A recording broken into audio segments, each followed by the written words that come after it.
El verdadero propósito de mantener a Cuba en ese listado espurio es fabricar pretextos para endurecer la persecución de nuestras transacciones financieras y justificar la política de bloqueo que ha provocado daños humanos invaluables y económicos por $1 millón de millones al valor actual del oro. Obama sigue con las mismas intenciones guerreristas de los otros presidentes anteriores. No quiere buscarle solución a por lo menos nuestro problema de este país. Dice un viejo dicho que el único que resuelve cuando tienes un peligro delante es enfrentarlo. Y eso es lo que no tienen impuesto, lo que tenemos que enfrentar, lo que vamos a hacer. Criminal. Y pienso que no debe prolongarlo ni alargar nada. Tomar una determinación y ya de suspender eso.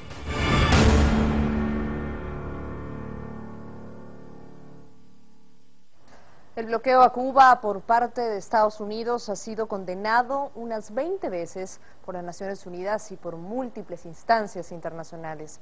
Aún así, el cerco contra la isla caribeña se mantiene y es el más prolongado de toda la historia. Así comenzamos al fondo de la noticia.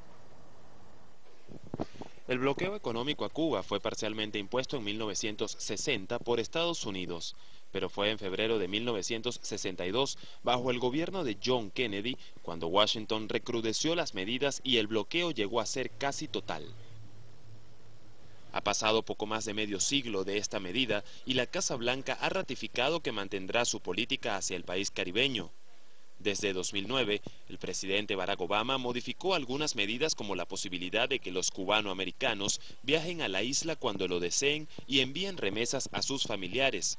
Sin embargo, para los cubanos, la realidad es que el aislamiento económico se ha recrudecido en una mayor persecución de las transacciones financieras de Cuba en cualquier lugar del mundo.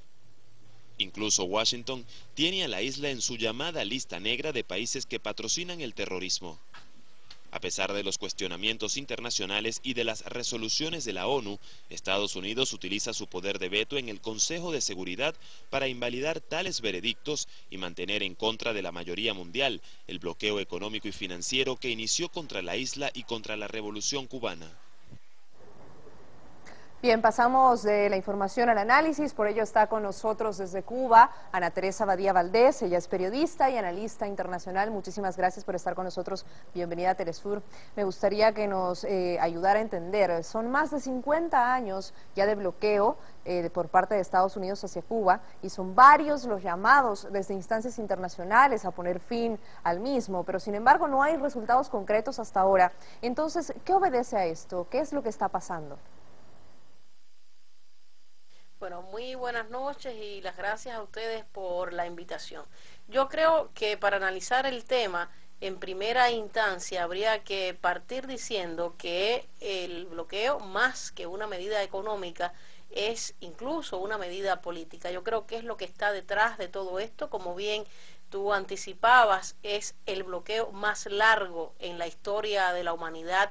Es también una medida de guerra extendida a tiempo de paz y sin dudas es reflejo de la política hostil que Estados Unidos ha venido desarrollando contra Cuba desde que triunfara la propia revolución. Ciertamente, como se anunciaba además en el reportaje inicial, se consolida el bloqueo hacia 1962, pero desde el triunfo mismo, o sea, desde 1959 de la Revolución Cubana, podemos hablar de medidas restrictivas aplicadas por Washington hacia La Habana. De manera que, te reitero, desde mi punto de vista, es reflejo además del recrudecimiento de tendencias políticas en Estados Unidos que tienen su expresión en esta manera de ahogo económico hacia la mayor de las Antillas, una política absolutamente pasada de moda que ha costado, utilizando cifras convencionales, más de $1.066.000.000. Y lo más grave también, diría yo, desde mi punto de vista, no es solo el estrangulamiento económico hacia Cuba, sino también la manera en que implica a terceros países en la medida en que impide el comercio e incluso las compras desde La Habana a través de terceros. Bien, como usted lo mencionaba y en base a lo que nos decía, Estados Unidos pues tiene o muestra tener una doble moral con una política externa y entonces este bloqueo obedece nada más a razones políticas, podríamos decirlo así. Además, es importante mencionar que, como usted bien lo decía, pues esto no solamente afecta a un bloqueo que es de Estados Unidos hacia Cuba, sino también a otros países quienes estarían interesados de alguna manera a poder invertir, exportar e importar productos de Cuba y hacia Cuba por parte de otros países.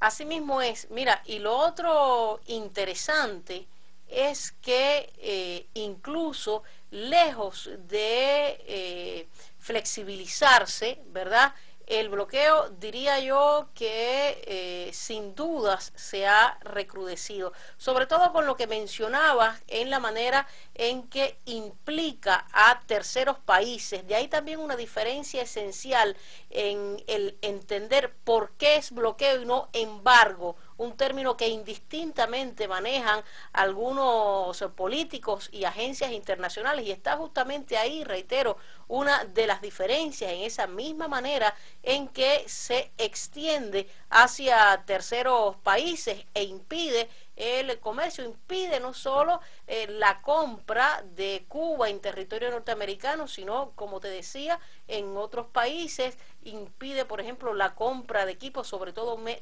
médicos, un tema muy sensible para la población cubana, y es algo además que influye de manera negativa en la economía del país, un país que, como ustedes saben, a veces tiene que obtener determinados productos hasta 3 veces por encima de su valor normal de no existir el bloqueo. Pienso que eso es interesante también tenerlo en cuenta a la hora de hacer este tipo de análisis.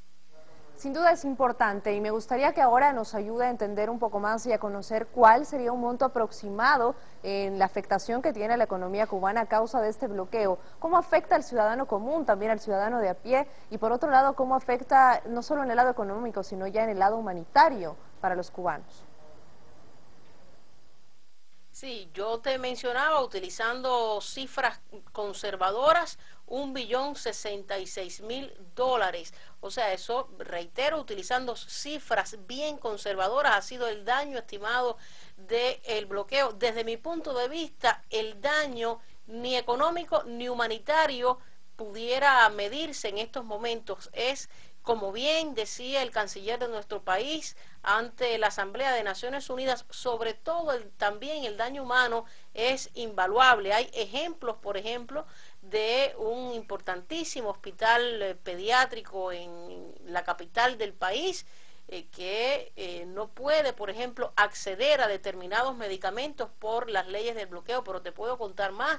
Hay, por ejemplo, equipos de alta tecnología, sobre todo utilizados para resonancias magnéticas, para radiologías, que fueron adquiridos por Cuba a una firma en su momento y en la actualidad no hay piezas de repuesto para continuar utilizándolos debido justamente a ese bloqueo. De manera general, ya te digo, yo pienso que el daño, aun cuando en cifras puede manifestarse así, y reitero, es un dato muy, en este caso, conservador, es absolutamente invaluable y se manifiesta en cada momento de la vida de los cubanos. Hay que destacar además que un altísimo porcentaje, si se tiene en cuenta, ¿no?, otro punto de análisis, un altísimo porcentaje de la sociedad cubana ha nacido bajo el bloqueo. O sea, de ahí que sea interesante también confirmar que el bloqueo afecta cada paso, cada momento y cada sector de la vida de los cubanos. En este caso te diría que las afectaciones y la incidencia es no solo en el ámbito económico, no solo en el ámbito humanitario, sino en el día a día de los cubanos.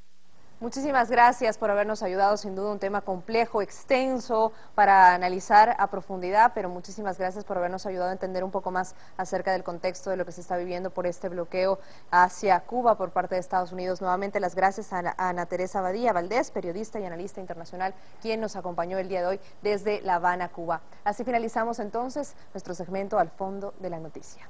Pero tenemos más información, Abraham, vamos contigo.